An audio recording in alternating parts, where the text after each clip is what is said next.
Om Sadashiva Samarambam Shankaracharya Madhyamam Asmadacharya Paryantam Vande Guru Param Param. Om.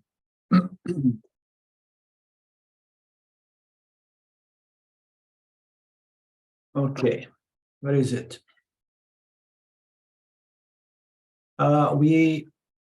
We have seen on chapter 7. By the way, we on page 76.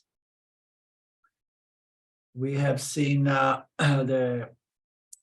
last 38-40 verse, in which the dialogue of Himashuddha and Himaleka was unfolding and exalting, highlighting the importance of devotion and good association, and to avoid intellectual dry discussions, philosophical dry discussions. And we have had that example of that Brahmin that went by, and then he saw the people, and then he had an argument with them. He got some followers, and in the end, so some of the devotees of the original guru brought the situation to their guru, and the guru helped them to clear all the doubts and the confusion. But the other people just went away. People very often they get away with some new exciting idea. Have you noticed that a lot of people they like, when they go in the internet, they keep looking to see if they find something new notions and ideas, and then a lot of the time they find it impressive because they don't have enough discrimination. They cannot really identify those bits and pieces, of knowledge mixed up, wrapped up in ignorance, or some ignorance wrapped up with knowledge, and then they find it attractive the way it is present, and then when you see that, they go, and then you never know when they come back. So but some of the devotees stayed with it, and they were cleared, they were helped. Dry logic also must be condemned, though. Another system declares that the universe is eternal, without beginning or end. It follows that the universe and all phenomena are self-existent. Thus, lifeless insentient matter is its own agent. It is its own keeper, which is absurd. So, because action implies intelligence, and no example can be cited to the contrary. So, what it means, action implies intelligence. So even the insects, they act, and there is intelligence. They're moving them, coordinating those actions, and making it in a way that it is in harmony with its nature and the overall Dharma field. You understand? So everybody is moved by this intelligence, this supreme intelligence.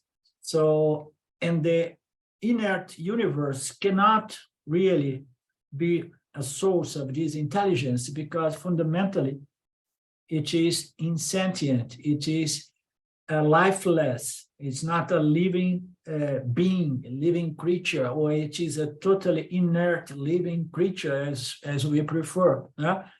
So there are a lot of absurdities being promoted out there, as if, this intelligence could come out of something which is inert and insentient, lifeless, as put in here. The scriptures all say that the primal cause is an intelligent principle, and we know that action always originates from an intelligent source, a sentient source, a knowledge source, a conscious, self-contained source only, alone.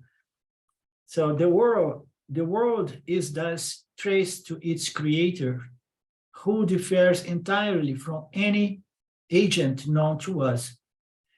So that's the beauty. If we go all the way to the source, Papaji used to say that, like, go trace back the mind and the intellect to its source.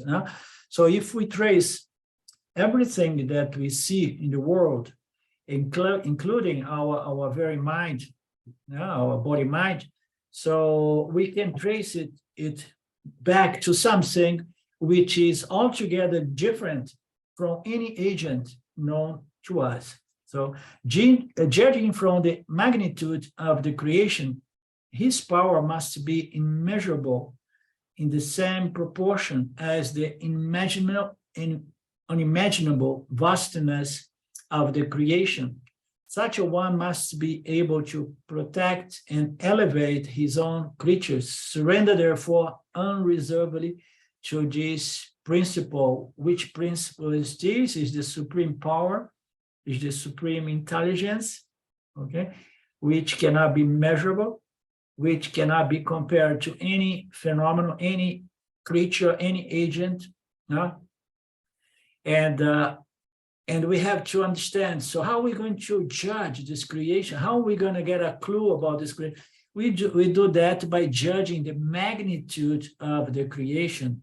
We judge the creator by the beauty and the intelligence, the structure, totally intelligent of its own creation. Then we can judge. Can only be a source of pure knowledge, pure intelligence, or pure sattva. So that's the way we can infer the nature of the creator. We judge it from the magnitude of its creation. His power must be unmeasurable in the same proportion is the vastness of its creation. Such a one must also be able to protect. And this intelligence not only projects this intelligently designed universe, but must be able to sustain it, okay? And must be able to produce living creatures and elevate his own creatures. Very beautiful, create the environment on which the Jiva Atmas can elevate themselves. Surrender, therefore, unreservedly to this supreme intelligence, this being.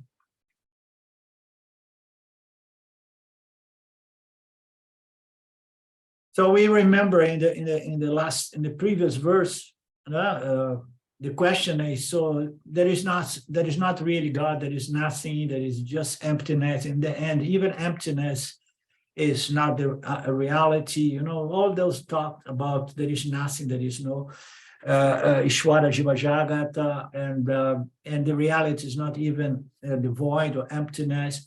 So all of that, it's being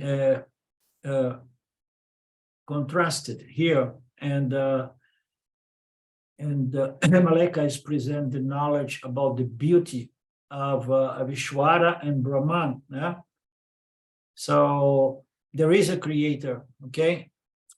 I shall adduce an example as a proof of this. We find in everyday life that a chief is pleased, even though his means are limited, always ensures the prospects of the man who is sincerely devoted to him. So this is an interesting concept we find here and there in some texts, and it's like, so if we devote to Ishwara, if we please Ishwara, Ishwara is going to give back some sympathy as well, some punya, some protection, and so on. So, and then the analogy is, if you are employees and you have a chief, so if you please the chief, you're going to get something in return. He's going to ensure that you are going to be rewarded because you devote to your work, you do a good work, and so on. So in which way you can be devoted to your boss and get some advantage? So you have to be productive, but in which way you're going to please Ishwara so that we can get some return from Ishwara. So it is a interesting concept. I tend to stay in the same line with Swami Dayananda.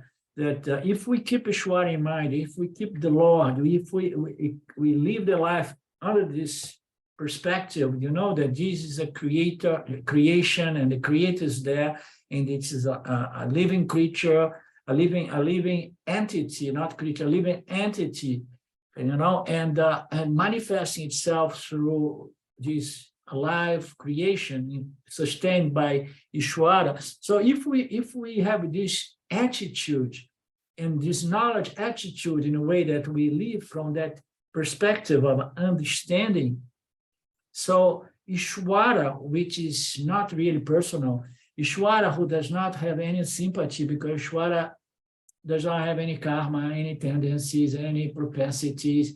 Ishvara is this pure intelligence system, as I often like to put, who is going to bring back to us what we put into the system. So, and if I'm putting a beautiful attitude of love, gratitude, compassion, and empathy for all creatures, and if we are putting that, our action/attitude is producing already punya, because it's resolving our mind right there and beyond, So you live from that. Yes, the Lord is going to take care. I mean, why? So the Lord revealed this knowledge in regards to Mitya, Ishvara, Jiva, Jagata, and Karma Yoga and Dharma. So, and now you are aligning, you are conforming, you are, somehow living your life, in harmony with this revealed knowledge. And now what's happening? You're getting back right there. Your mind is properly resolved, pacified, because you have assimilated the knowledge. But often we see this concept that the Lord is going to take sympathy and give us punya karma, but the Lord is not subject to have any sympathy to its Jiva Atma. It just provides the field by which we can grow and we can get the fruits of our understanding, our growing, developing. So therefore, be devoted to him or to her. He is presented as her, Tripura. So be devoted. If the Lord of the world be pleased, will anything be withheld from the devotee? So tell me, he is the only solace of the devotees, whereas the chiefs are many in the world and not necessarily kind. Maybe they are cruel and ungrateful also. So it's, as we know, a boss can be nice now, but can be grumpy in the next moment, and then being aggressive and unkind, So, but Ishvara is presented as someone who is always kind, okay? Because it again and again gives us back something so that we can try to correct our mistakes and direct our life in such a way that we can learn the truth of our true nature, through karma, dharma, and Jnana Yoga. So the Lord, once it's pleased, nothing is going to be withheld from the devotees. Yes, it's true. If our devotion, our mumukshutva is really intense, and so the system cannot do anything other than, concede this self-knowledge. And then if we remain doing our job, because self-knowledge in a way is just a stage, okay, one thing is to have self-knowledge, another thing is to live from that self-knowledge in a way that ignorance is neutralized. And so if we please Ishvara, but this reminds something that I lived, which was my first-hand experience, and probably I shared with you in the past, which is the thing about being ready to give everything to have this knowledge, direct knowledge. And somehow it did happen. And so I tend to say Ishvara has blessed me with self-knowledge, you know. So because I have this romantic temperament, you know, and I was praying, I was related to Ishvara, asking him, you understand?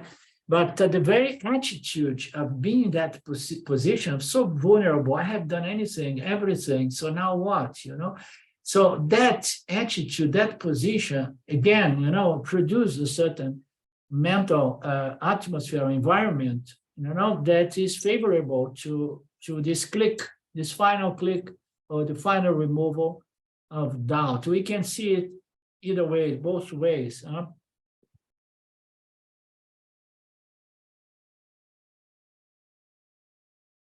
And then the boss is also wavering, and it's also short-lived. The Supreme Lord otherwise has infinite mercy for his devotees, is most grateful, and has unlimited powers.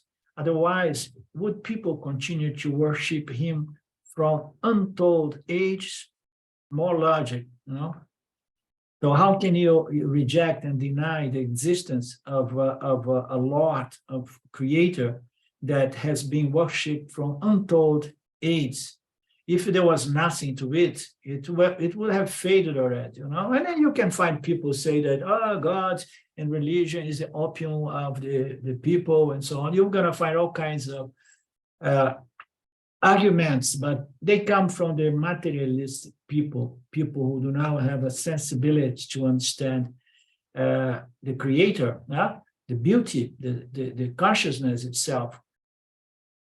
Kingdoms not well ordered are known to disintegrate, but this universe continues as ever. So even the kings and the kingdoms, sooner or later, they disintegrate. But look at this creation. It has been that way forever. Therefore, this Lord of mercy is well established and also rightfully famed. So good logics, you understand? You cannot refute those logics. So there is something to this scriptural knowledge. First, it works. Second, it works. How we find out that it works? Somehow it removes the element of suffering of the human experience, and then it works. Okay, and then so it not only it works, and it takes some time for us. We need to bring forth these faiths, which is another theme of this chapter. You know. We have your faith. It's not really a blind faith, but you have to have it until you start. And I mean, James tends to say, like, pending the result of your investigation, of your examination.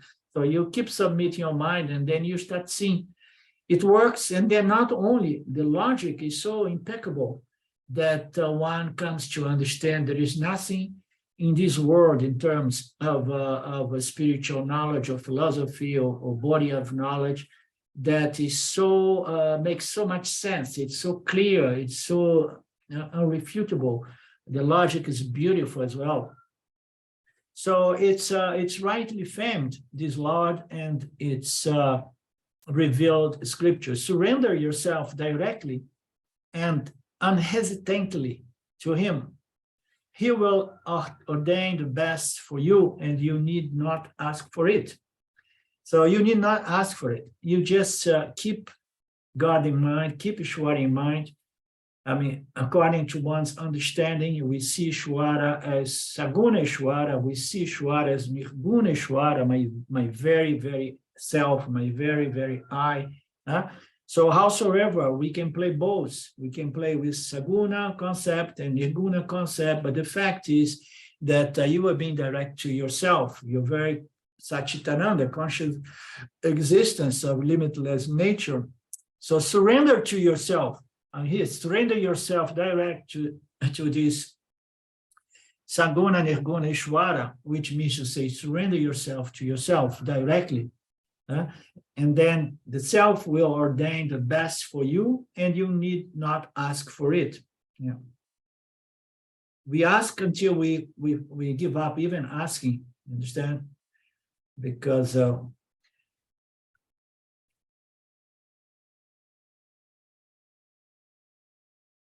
But if we have to ask, why not to ask for the supreme knowledge, like Nisargadatta used to say, it was not about asking, but I'm paraphrasing him. But if you have to ask something, ask for the highest.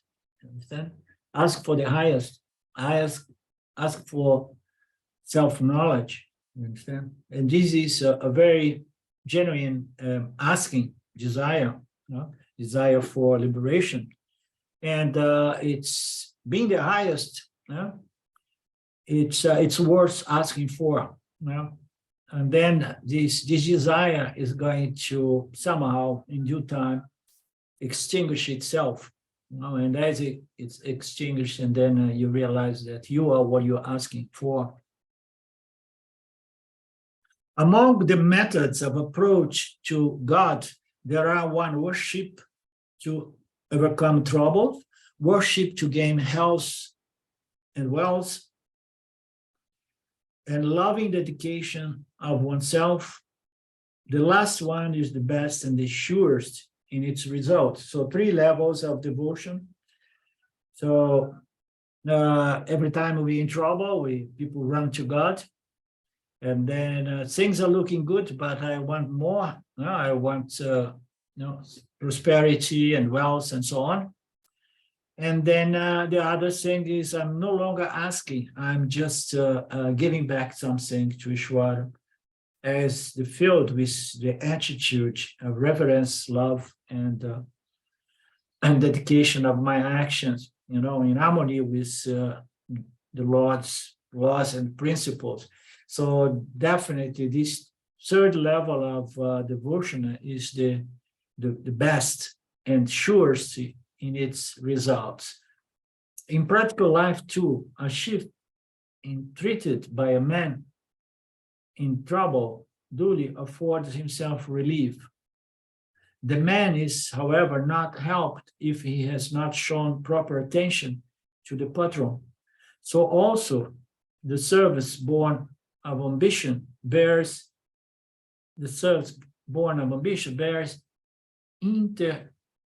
indeterminate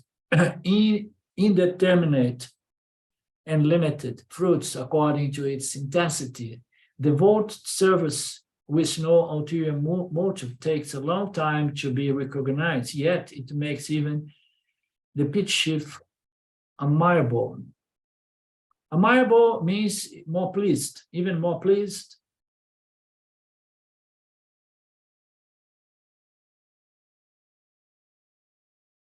A human boss, a human master may take long to recognize unselfish work, but God, the Lord of the universe, the dweller in our hearts, knows everything and soon bestows appropriate fruits. So this is another angle, of this analogy with a boss, a chief employer, that the employer, they are going to recognize some employees as the employees just keep showing on their face, oh, look what I did, look what I did, look what I did. There are a lot of politics played in working place like that, But sometimes after a long time, you see, wow, that person there who does not do anything, in fact, has been giving so much to myself in my company, I have to reward him or her, although they never ask me anything. So it may take a long time, okay? And it may never really seen or identified by the boss, because you are not like,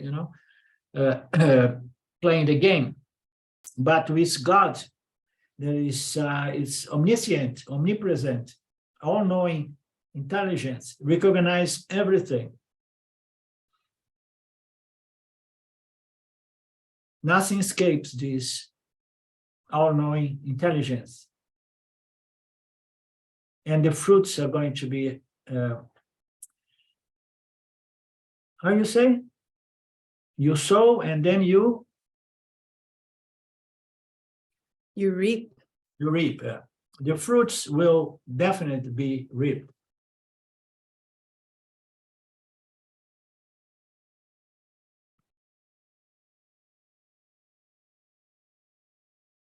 In the case of other kinds of devotees, God has to wait the course of destiny, that being his own ordainment.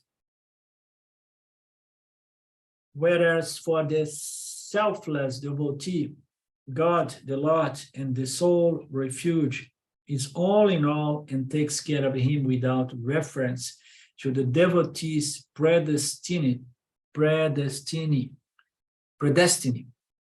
or his own ordained laws. He compensates the devotee quickly, and that is because he's the supreme, and he's self-contained without depending on anything or any other source of intelligence or conscious existence. So this is another twist to that concept.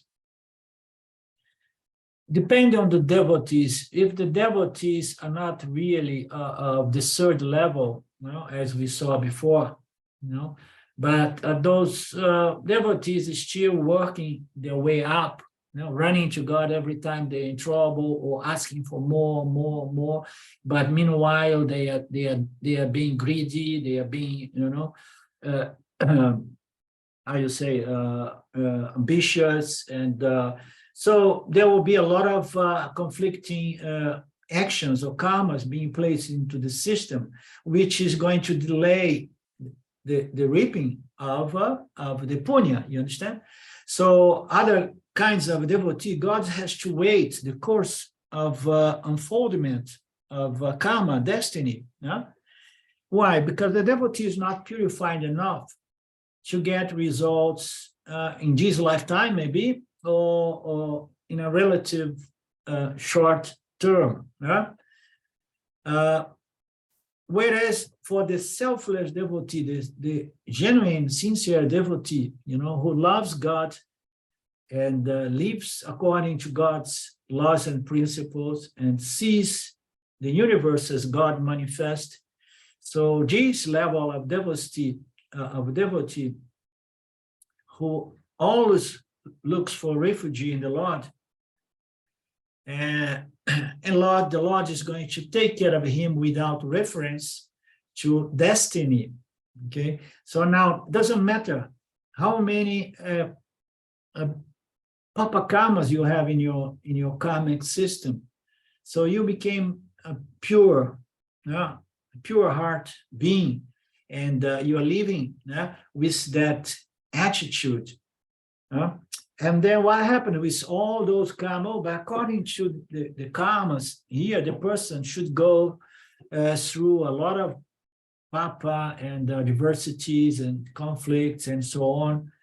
And the Lord can say, okay, so let's just remove those obstacles, because this devotee, he's somehow jumped to a certain degree of spiritual devotion, which overrides or somehow neutralize a lot of other papa karmas. So it takes care of him, without reference to one's prarabdha karma or sanchita karma, or even the Lord's very laws and principles can be suspended.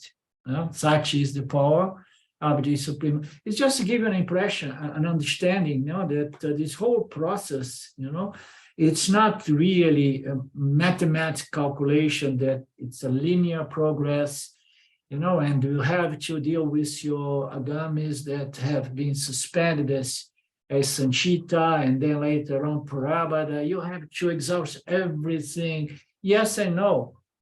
You understand? So this equation, karmic equation, is not properly understood by the human intellect. So the Lord compensates the devotee quickly when the devotee is sincere. And that is because the Lord is a supreme self-contained intelligence and does not depend even on its laws and principles. Predestiny or divine will is powerless before him.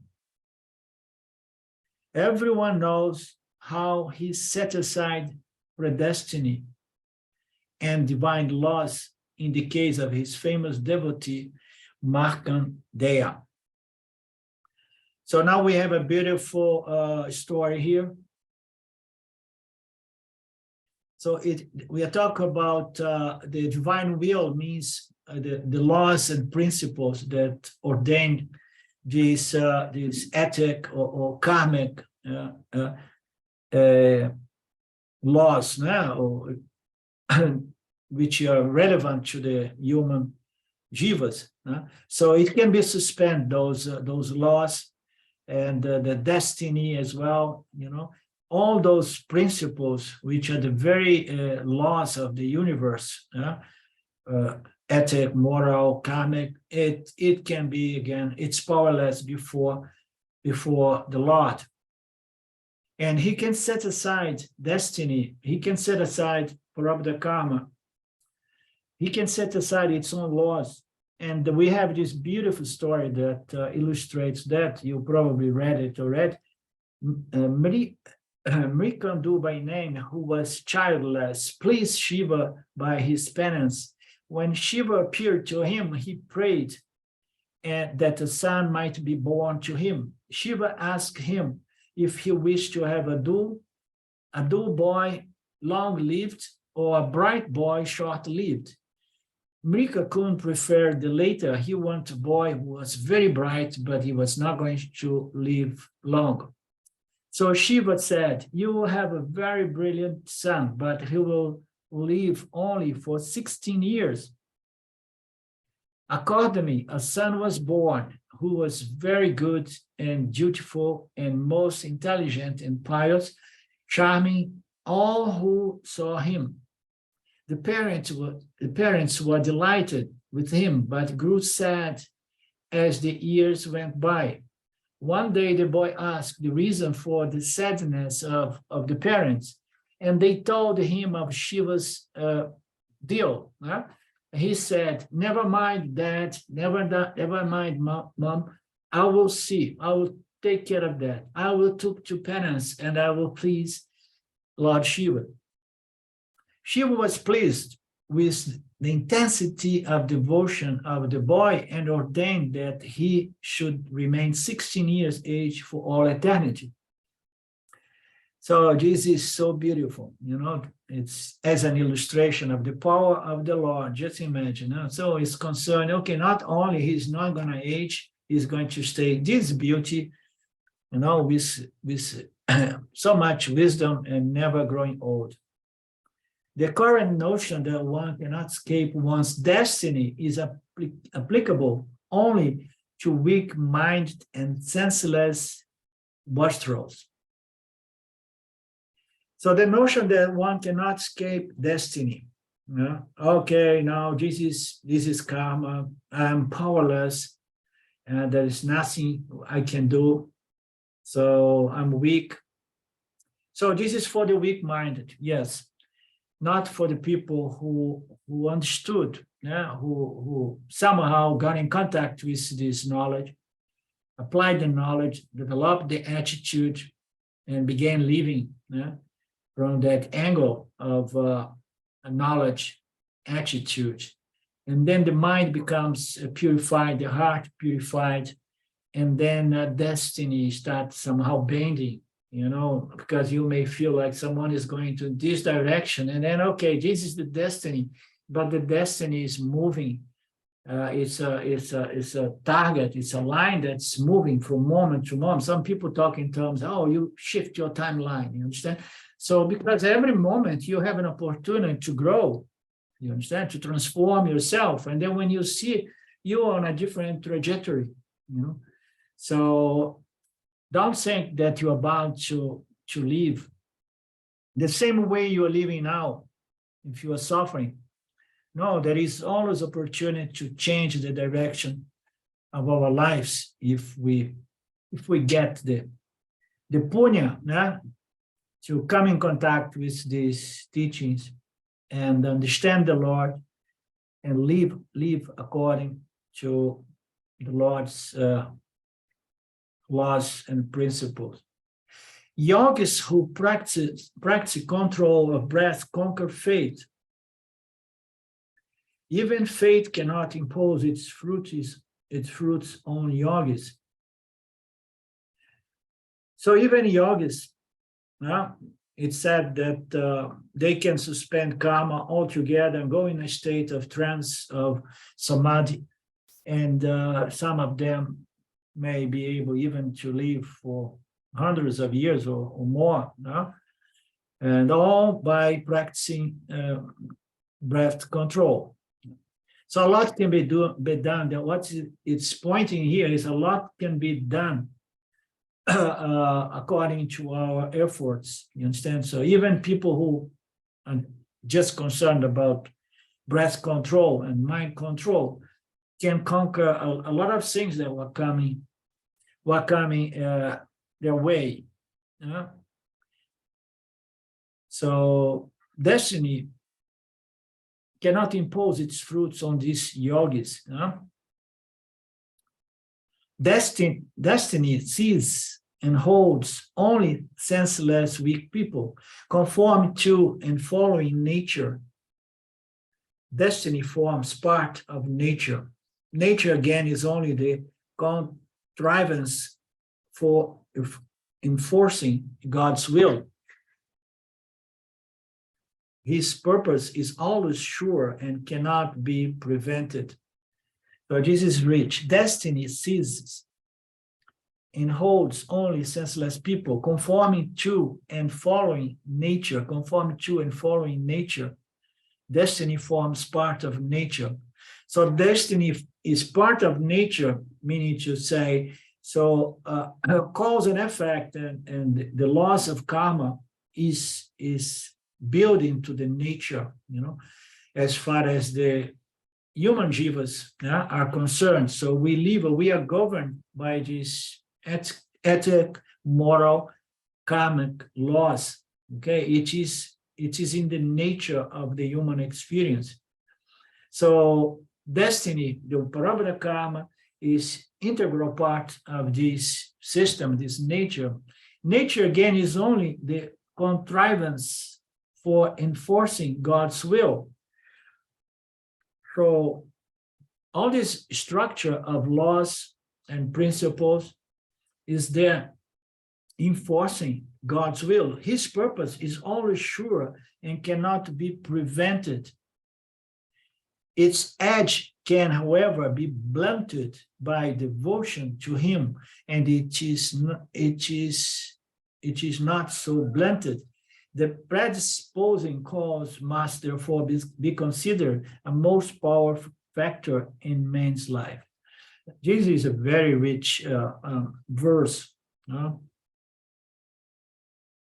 So Ishvara has all these laws and this structure of laws and principles, and this is what's going to bring about Prarabdha karma to all beings.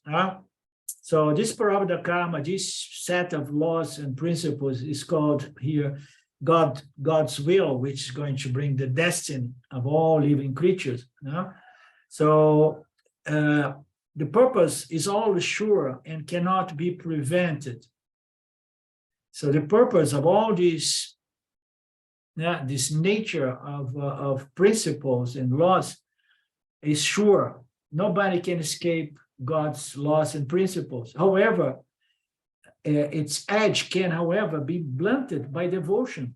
So again, devotion can somehow, I don't understand, I don't have my book in Portuguese. I had a lot of problems with my computer today. What is edge? Its edge can, however, be blunt. Edge means to say it's how you would translate that? He's using edge and blunted, like the analogy for using a knife. A knife has a cutting edge and it can be blunted so the sharpness can be taken off it. It can be blunted. Okay. That's what he's referring to. Okay, so, understood. So the precision of such laws can be suspended by devotion to the Lord. Otherwise, nobody would be able to undo everything we have done in the past. You understand? Oh no, I'm gonna have to suffer for this and that. But if self-knowledge, which begins with devotion to the Creator, develops, and then that which seemed to be unavoidable can be suspended by devotion to Him. And if it's not so blunted, the predisposing cause. Can you explain me the word blunted again? Blunted? Blunted means to make something, to take the sharpness off something. To remove the sharpness. Okay. Like By a devotion, knife, for example. by devotion, we can neutralize a certain momentum, of one's prarabdha karma. So we can remove that. But devotion to Him, and if it's not so removed or neutralized, the predisposing cause must therefore be considered a most powerful factor in man's life. The predisposing, the vasanas, predisposing cause must be therefore considered a most powerful factor in man's life. I think it's pointing to if it cannot be suspended, is because there are a lot of predispositions and tendencies in the causal body that still are not allowing that the knife can be blunted or something like that. Would it be okay? Say like that? What do you think, Mark? I think what he's saying is, if we don't have devotion to God and devotion to the Creator, our destiny is going to unfold as it will, because we don't have devotion. We haven't devoted ourselves to Him. So the predisposing cause, our karma, our past karma, our present karma, is going to create our destiny. Yeah. And that's not going to stop. Yeah. Only devotion is going to stop it. Yeah, devotion is going to purify and clear a lot of vasanas, as we know. I mean, it's the best purifier. So everything begins with integrating God in our lives, and then once vasana load begin purifying, so that you see, it's all integrated, it's all a system. There is no miracle, really, It's all a process by which you purify, you refine your mind, your body, your personality, and so on. And then you take another direction in your life. All by devotion.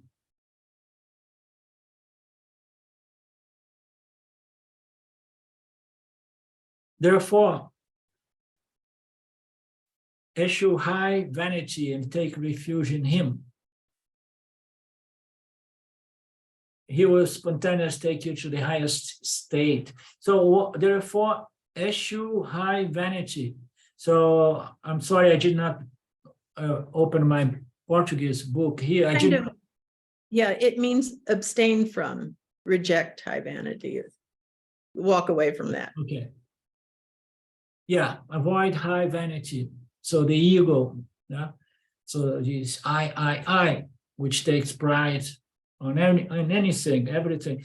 Avoid vanity and take refuge in Ishvara. He will spontaneously take you to your highest nature, your supreme nature, your true nature. He is present as this state, but we have to correct this language here and there. There's not much correction of language. I mean, there are some experiential notions in here, but not much. Mostly is just a knowledge language. This is the first rank in the ladder to the pedestal of bliss. Nothing else is worthwhile. Devotion, devotion, devotion. Dattatreya continued. O Parashurama, hearing this speech of his wife, Hemashuddha was delighted and continued to ask her more questions. Parashurama, Hemashuddha then says, tell me, my dear wife, who is this God, the Creator, the self-contained one, and the ordainer of the universe to whom I should consecrate myself. So who is this Ishwara? Who is this God? Some say that he's Vishnu, others say Shiva, Ganesha. So some say that the sun Narasimham, or other similar avatars. Others say Buddha or Arhata.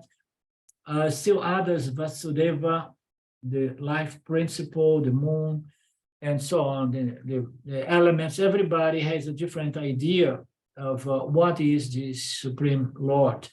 Each one of these sects gives a different origin for this universe. Tell me which one of them is right, is true. I verily believe that there is nothing unknown to you, my beloved wife, because that famous and omniscient sage, your father, has been gracious to you, and profound wisdom shines in you, though you are of the weaker sex. Please, so no comments on the weaker sex, right? It seems that on those days, women had no access to this spiritual knowledge, with rare exceptions. And although she was a female, she was graced with association with this spiritual knowledge, and she took it in. And so please tell me out of your love, O fair one, speaking your words of eternal life. Thus requested, and Malika spoke with pleasure. Lord, I shall tell you the final truths about God. Listen carefully. God is the all-seer who generates, permeates, sustains, and destroys the universe. He is Shiva, he is Vishnu, he is Brahma, the creator, the sustainer, and the destroyer. He's the sun, the moon, he's everything. He's the one whom the different sects call their own. He's not Shiva, he's nor Vishnu, nor Brahma, nor any other exclusively. I will tell you further. Heed me. To say, for instance, that the primal being is Shiva with 5 faces and 3 eyes, the creator would, in that case, be like an ordinary potter making pots endowed with body and brain. So to say that the primal being is Shiva with 5 faces and 3 eyes, the creator would, in that case, be like an ordinary potter making pots endowed with body and brain. True, there is no art found in the world without the body and the intellect. In fact, the creative faculty in man belongs to something between the body and pure intelligence. So this is another verse which we need to look at carefully. So she's saying that to say that the primal Ishwara is Shiva, and it has 5 faces, 3 eyes, the creator would, in that case, be like an ordinary potter making pots, endowed with body and brain. So we know that a potter cannot create pots with intelligence. And to say that this creator is Shiva and it has heads and eyes is similar to say that ordinary potter would make pots with intelligence. So what you make of this passage here? You guys, help me out.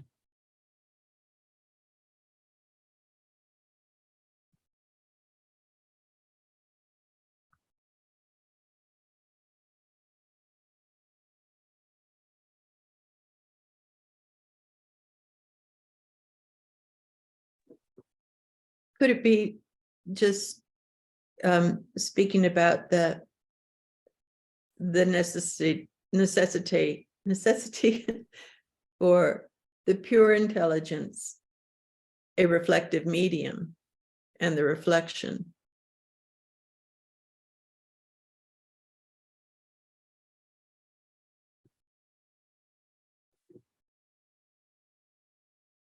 Anything from you, Mark?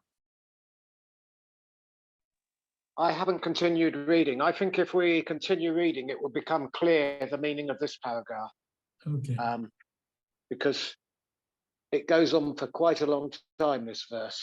Yeah, true. There is no art found in the world without the body and the intellect.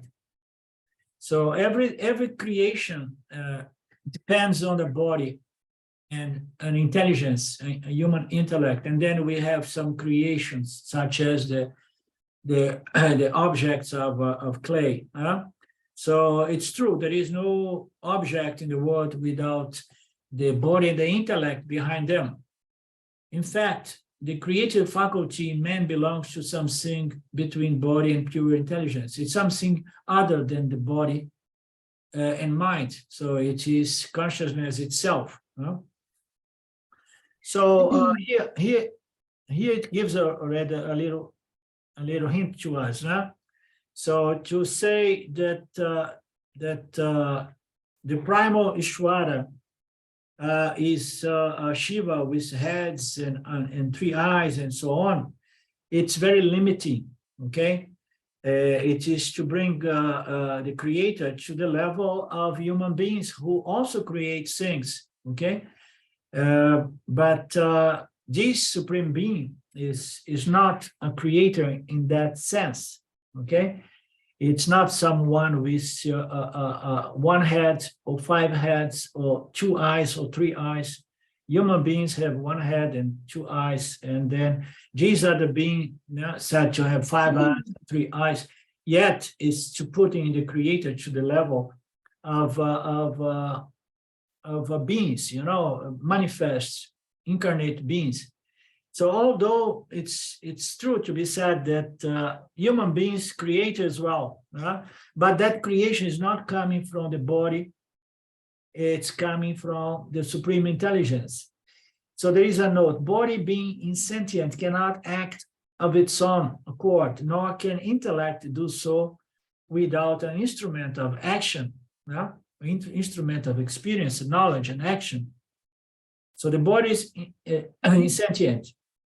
Therefore, the mind operates apart from the gross body. In dreams, being intelligent, it creates an environment suitable to its latent desires. This clearly indicates that the body is only a tool for a purpose, and the agent is intelligence. Again, so it's debunking the notion that the creator is a being with five heads and three eyes and so on, and bring us back all the way, tracing us back to the supreme intelligence. Now, the real agent is the supreme intelligence. Instruments are necessary for human agents because their capacities are limited and they are not self-contained. So the human mind, in that case, is limited in what it knows. It's not self-contained because it is self-knowing due to consciousness, which is somehow landed to the human agents. So the mind, it furthermore needs an instrument for doing things, action and creation and making things. So the mind is limited, and it requires the human body-mind agent. And they are not self-contained. On the other hand, the creator of the universe is perfect in himself and creates the whole universe without any external aid. So again, the human beings, we have a construct. The construct allows us to do things, even to create certain things, but we are not self-contained. But most people believe that this intelligence, this creative capacity is mine. It's mine. I contain. I am the one responsible. No, we depend on some external principle, which not external, but it's our true nature. So without which I cannot do anything. So this creator is perfect in himself and creates the world, the whole universe without any dependence or need of external or other factors. This leads to the important conclusion that God has no body. Okay, all of that to debunk, to destroy the idea that body, a special body with 5 heads and 3 eyes are needed. No, the body, God does not have a physical body. So the body of God, if we want to wrap our mind around the concept, is just pure sattva, as we say. Mm-hmm. Otherwise, he would be reduced to a glorified human being, requiring innumerable accessories for work. And then, okay, so comes someone, Brahma comes and cut 1 head, so Shiva comes, cuts 1 head of Vishnu or I don't know which one.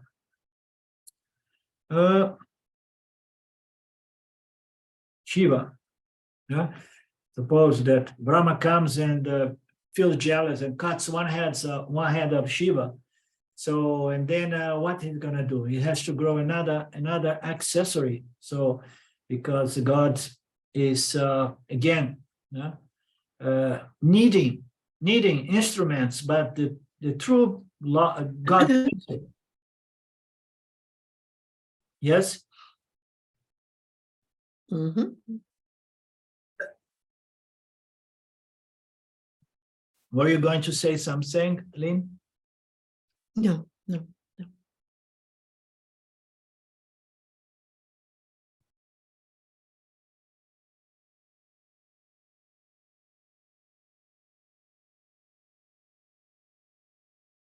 So the Lord does not need any accessory.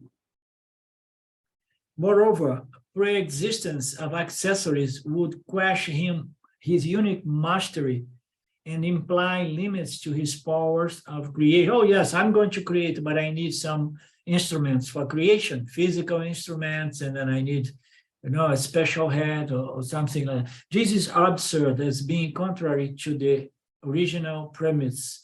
Therefore, God has no body nor the other instruments, yet he still creates the world. O Lord of my life, fools are taken in by the notion of giving a body to a transcendental being, bodiless being. This is a projection of the human mind. Still, if devotees worship and contemplate him as if we've seen a body, it is going to be according to their own inclinations and limitations or visions, or just plays. It's just a play. He will show them grace in any case, assuming such a body. So this we would move into the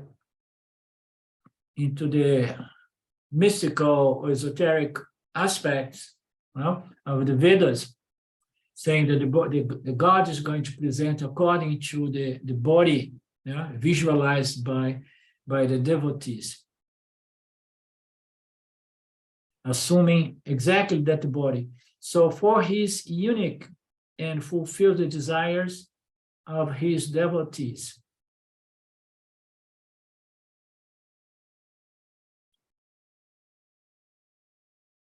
We need to create these entities, these how do you say?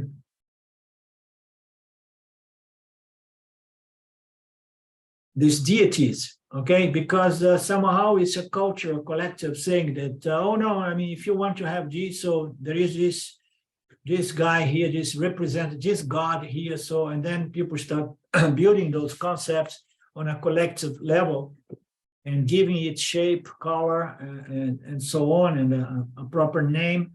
And then people use that as a symbol of Ishvara, and then start relating to that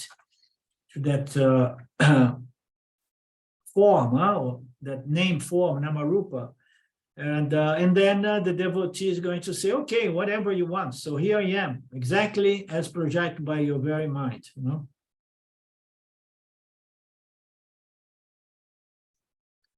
Nevertheless, the conclusion must be reached that he is pure intelligence, and his consciousness is absolute and transcendental to this world.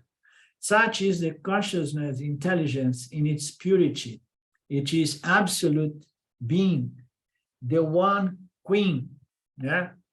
Parameshwari, transcendental goddess. How you say that? Goddess, yeah. Overwhelm the three states and hence called Tripura. Though she's the undivided whole, the universe manifests in all its variety in her, being reflected as it were in a self-luminous mirror.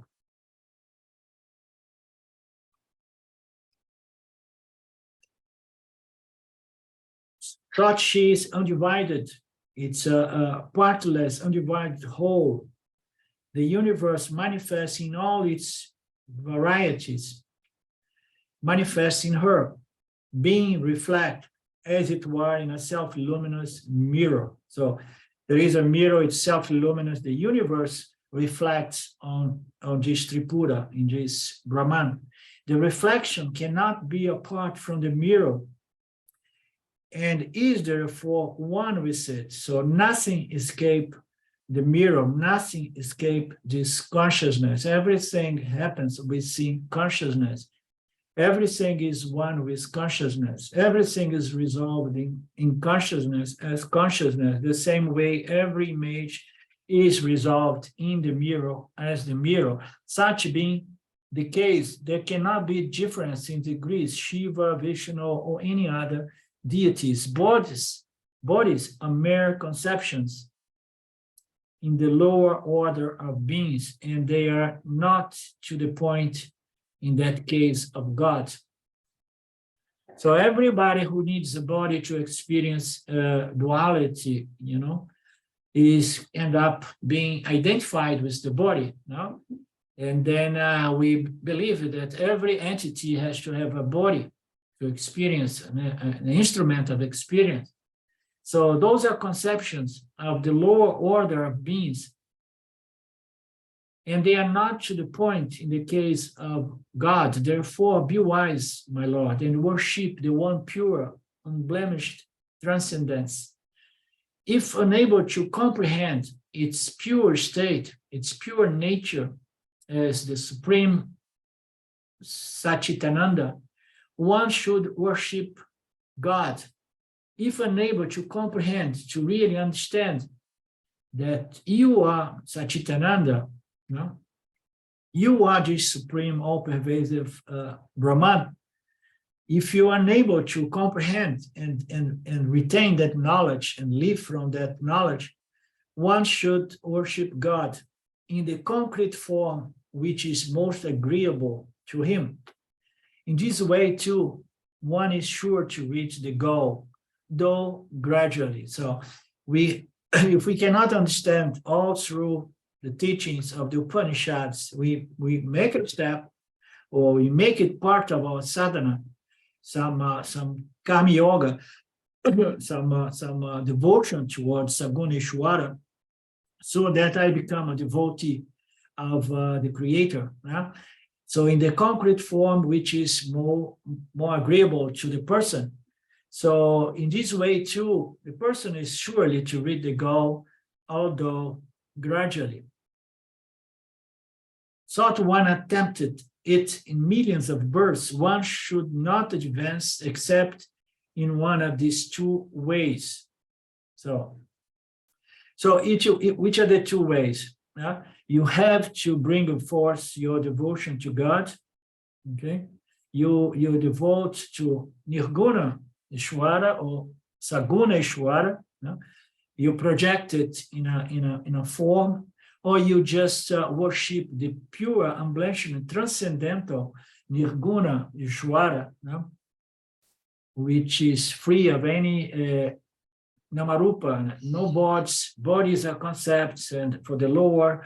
So if you can, please be wise and worship the substrate, the pure, unblemished, transcendental Nirguna Brahman. Otherwise, stay with Saguna Brahman. Though one attempted in millions of births, everybody's attempted that. One should not advance except in one of these two ways of devotion. Very beautiful. So we need to move from that point. As I like to say, integrating God in our lives and living from that clear understanding of this relationship between the apparent Jiva with the apparent Ishvara and the apparent Jagat. So that's the way we get going. Okay, so we begin next week from the next chapter. Today is Thursday. We meet next Monday.